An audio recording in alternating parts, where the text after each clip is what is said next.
It is your realtor Dave, and today I'm going to be talking to you about a topic you probably wouldn't expect a real estate agent to talk to you about. And I'm going to give you 10 tips on how to sell your house for sell by owner successfully.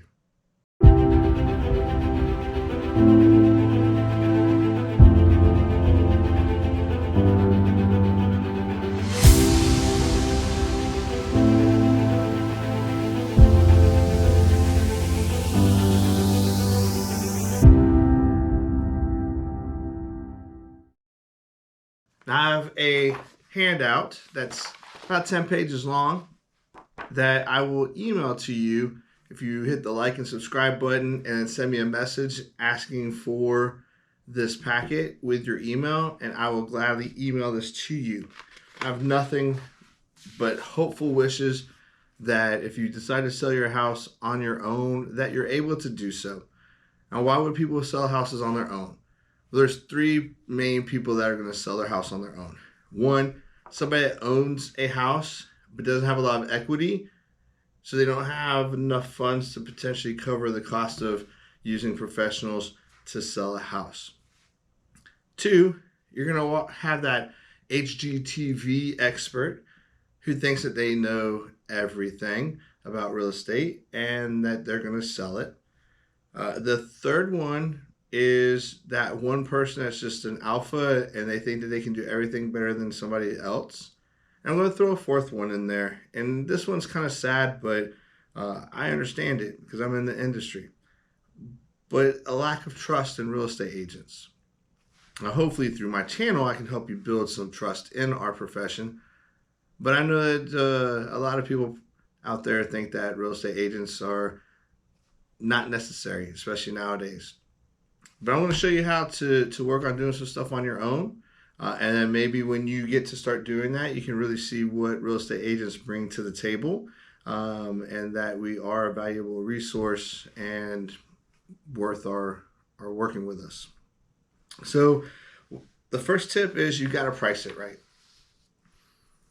During COVID, you could price your house for anything you wanted to, essentially, and you'd get it. It'd be multiple offer situations. It's just like money was coming out from everywhere. Oh, hey, look, there's some right there, right? But when the interest rates went up, we have gone into like the reverse of COVID. And now houses are sitting on the market. Builders are out there just throwing money to people just so they can get their inventory gone. Home sellers are dropping prices, offering closing costs. We've done a complete 180 from COVID. We went from a half a month inventory to 5 months worth of inventory. And that's going to make it even harder for you doing it for sell by owner. So you need to market your property at the correct price. Sometimes when you're looking at a home and you've had it for 10 or 15 years, you add value from your memories.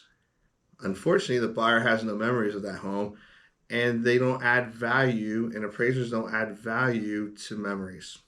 Those are your priceless moments in your life, and that's not going to help you with the price.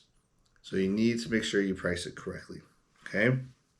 Number two, first impressions are a lasting one.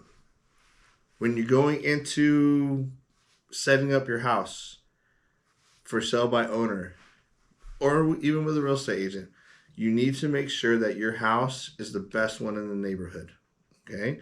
Especially if you're listing it for the best price in the neighborhood. Now, every house has a price. If your house is, old and weathered and has a lot of memories in it, you just drop the price, okay, based off of the condition. So think of it like a car. A new car is going to get a nice price. A used car that's like new condition is going to get a good price. A used car is going to get a good price. And a used car that looks like it's been pretty beat up, not going to get a good price. So think of it like that when you're looking at selling your house. So you want to make sure that you declutter your house. You want to make sure that you clean your house.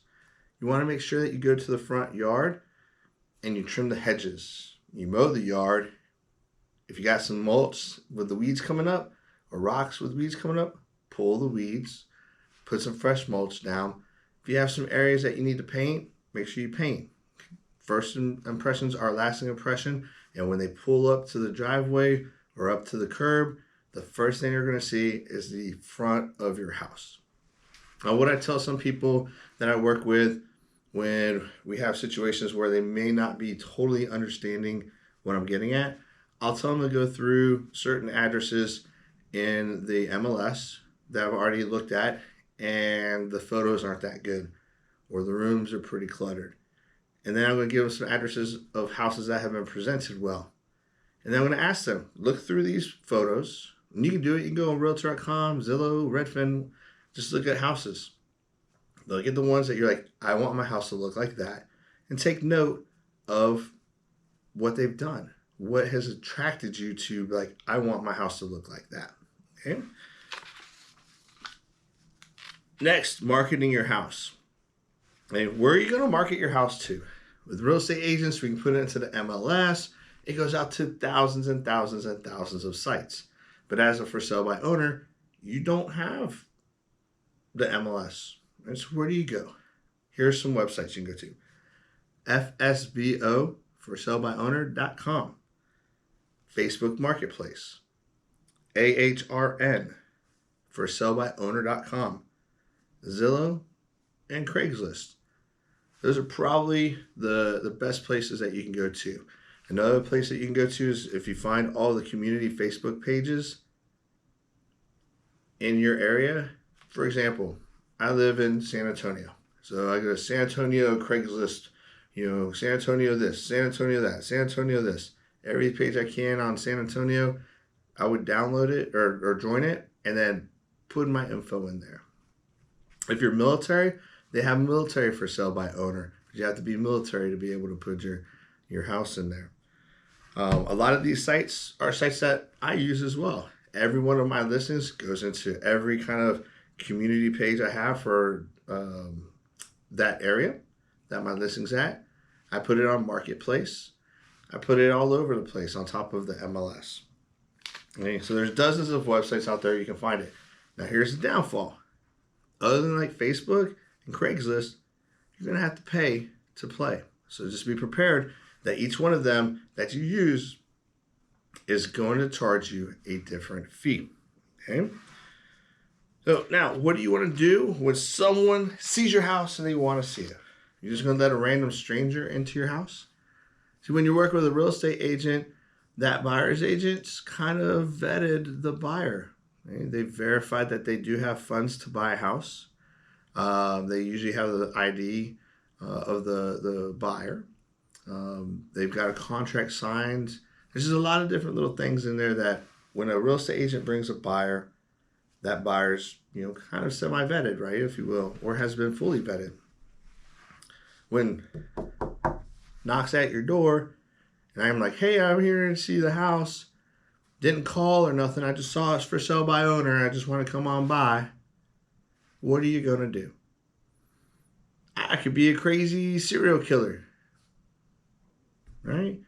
You're going to have to figure out how to vet people and not just let random people into your house. Make sure you Google tips on for sale by owner for security, right? How do you securely ensure someone coming into your house is not a crazy psychopath? Here's a tip. Hey, I would love to show you your home, but I just need to make sure that you have been pre-approved by a lender. Do you have a pre-approval lender? No? Okay, well, do me a favor. When you have one from a lender, please come back and I'll be more than happy to set up an appointment time. Here's my phone number. Call me or text me and we'll set up a time. Somebody comes randomly knocking at your door and wants to see your house. You may be excited. Yes, somebody wants to see the house. It could be 2 months before you had a first showing request. Don't let that excitement trump your safety. Okay? Now, when they call you and say, hey, I would like to set up an appointment, make sure that somebody else is in that house with you. Okay? That way you're not alone. Make sure you do it during the peak of day, not when it's dark outside. Make sure that every access door to your house is unlocked. Why? Because what if that person happens to be a crazy person and tries to attack you and you run towards the back of the house and your deadbolt's on and your door lock's on, and you're over here trying to fiddle with unlocking them because you're in a hurry, you're excited, you're nervous, right? You got all these emotions going on, and then they can get you while you're doing it. Whereas you just turn the knob and open up the door, you go. You save some time. All right, do the same thing with the garage door. Leave the garage door open, leave the access door unlocked. That way you have 3 pivotal ways to get out of the house. Another safety tip is never enter a room first. Never have your back towards somebody that's coming and looking at the house. Let them be in front of you. That way you can see them. Okay? That way you're not potentially getting attacked from behind and not seeing it. After the showing, make sure you go back and you lock all the doors. Make sure you check every window to make sure that why somebody may have been looking, what if it's 2 people that come and one tries to go this way and one goes that way? Make sure you keep them all together, because that one that goes off on their own, they could be unlocking a window so they have an access point to come back to. So there's just a lot of things to do and think about when somebody wants to come and see your house. Let's talk necessary documents. Okay. Was your house built before 1978? If it was, do you know how to get a lead-based paint disclosure form? What kind of seller's disclosure form are you going to use? Are you just going to roll the dice and just be like, here you go, and then they find out that there's an issue with the house that you knew about but you didn't share, and then they reach out to an attorney and then they come back and sue you? So you need to make sure that you're using a good seller's disclosure form. Make sure you have your survey. Okay? Make sure that if you have a septic, you have information about the septic. If you have a well, the same thing. Your HOA documents. Make sure you know what your mortgage payoff is. That way you can kind of make sure that when they offer you something, you look at all the fees that you got to pay or you've negotiated to pay, and your mortgage, make sure you got money coming to you, versus thinking that you're going to have some money, didn't expect a few things, and bada bing, bada boom, now you got a write check to get out of your house. Now, what I recommend is that you talk to a title company when you're looking at selling your house for sale by owner, because they can, when you build that relationship up with you, they can help you in a lot of different ways. You'd be surprised. If you need a good one here in the San Antonio area, let me know. I got the perfect one. Receipts for any money transferred. If they give you earnest money, make sure you got a receipt for it. Same if they give you feasibility money. Excuse me. Make sure you list all your excluded items. Are you taking the refrigerator? Do you have a rose bush in the front that's a family heirloom? Things like that. Flood zone information. And make sure you do a bill of sale for any non-realty items. How do you know if a buyer is a buyer or a looker? Your time is valuable, right? You don't want to let people in and out of your house that aren't even ready to buy. So what you need to do is you need to keep in mind that when determining if someone is qualified to buy your house or not, you need to look at their job security, their income versus debts, things like that. Without proof from a lender, it's recommended that any showings should be scheduled once a letter is obtained. Okay? If they have any questions about it, just tell them, I just need proof that you can qualify for a loan. It saves you time and my time. Not trying to be rude, but you might go and find out you can afford more of a house and go somewhere else. You may find out that you thought you could afford this, but you can't. So let's not waste our time until you get a pre-approved letter. Okay. Next, negotiations. Okay. How do you negotiate? Do you know if you're a negotiator or not? Are you one that has a hard time saying no? If you're one that has a hard time saying no, or you don't like confrontation, or you don't know how to negotiate, this is something that's going to be an issue for you, because you're taking hundreds of thousands of dollars and you're trying to negotiate it down into like the hundreds, right? And it's back and forth and what's too much and what's too little. Did you know that typically the person that gives the number first typically loses? But think about it. Let's say you were willing to give $10,000 towards closing costs. And you guys are talking, you and the potential buyer are talking, and you're like, well, what about closing costs? And they're like, well, I really could use $5,000 in closing costs. Too easy, because you were prepared to give 10, right? Now, what if they said, let's flip it. What if they said, hey, can you help me out with some closing costs? And you're like, sure, what do you need? Well, how much do you want to give me? And you're like, well, I'm willing to give up to $10,000. Oh, perfect. I really appreciate that. Meanwhile, they were just going to ask you for 5. Okay? See what happened there? The first person that spoke lost. That's just the first tip. FOMO, fear of missing out. Or FOMO, fear of missing out. Do you know how to create FOMO? Did you even know what FOMO was? These are things that you need to kind of like look into, some basic real estate negotiating skills. These are classes that I've taken on how to negotiate. And I can't give you all those classes into like a 10-minute video. So you're going to have to do some research on your own. But you're going to have to figure out how to negotiate. All right. Knock, knock, knock. I like to see your house. I'm interested in it. Here's my pre-approved letter. Oh, I like the house. Cool. Let's put a contract together. What do you do? What are you using for a contract? Do you have a contract? Does your state provide you free forms that you can download and use without having to necessarily be a real estate agent? And like the Texas Real Estate Commission, they have some forms that you can download and kind of use. Texas Association of Realtors, they have forms, but you can only use those if you're a realtor that is with the Texas Association of Realtors. So what are you going to do then? How much money do you need for earnest money? How much do you want for downtime for feasibility time while they're doing their inspections? How long are you going to have to let them do inspections? What are you doing for third-party financing?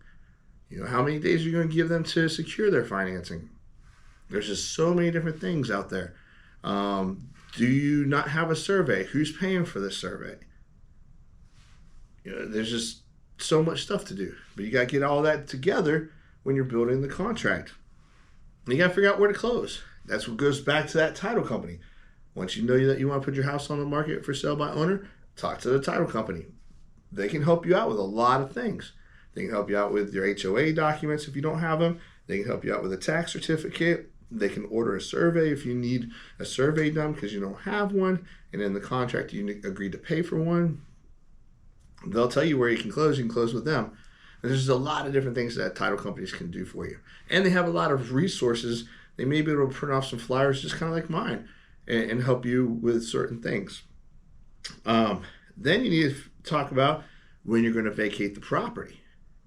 Okay? You see, when you close, it gets kind of tricky because there's a 2-step process. Closing and title includes signing the paperwork. That's the closing part. And then waiting for the funds to transfer. That's the funding part. The house doesn't transfer ownership until it's funded. Now, typically, the house is vacated by the morning of closing. Sellers typically move everything out the night before, have a cleaner come in the day of closing, bada bing, bada boom, you're done. But you got to figure all that out. Are you negotiating? Hey, look, I'll sell you the house, but after we close, I need like 10 days because I'm closing on my house on this day and for my new house, and I need to go door to door. Have you negotiated that? So then you got to figure out when you're going to get out. What if the property is vacant and somebody wants to move in before closing? That's a whole nother story, but you got to figure out when you're going to vacate the property. So some last little safety tips. Okay, I've already mentioned some of these, but I want to go over all these safety tips because to me, your safety is more important than me skipping over some of them. So if I've repeated myself, there are probably some that you need to put some asterisks by, okay? Don't show your house by yourself. Have a spouse, a sibling, a parent, a neighbor, somebody come for the showing. Okay, there's safety in numbers. You can have 2 or 3 people with you. Okay, I think if you have 4 or 5, it's probably going to get kind of suspicious and intimidating to the other people. But do you and feel safe about it. Unlock all the doors so you have a quick egress. Never lead the buyer anywhere in the house. Always let them go first. That way you cannot be attacked from behind. Always keep a second exit in your mind. Validate your buyers before showing the house. Keep everyone together. This prevents anyone from unlocking a window or taking anything, etc. Okay, those are the safety tips. Sound kind of familiar, don't they? Why do they sound familiar? Because I already repeated them. Because this is stuff that I do every day. So in summary, as you can see, there's a lot of different things that are going on with trying to sell your house for sale by owner in a good market, let alone in a market like we have right now. I just briefly highlighted on several of the sections that are in my free brochure.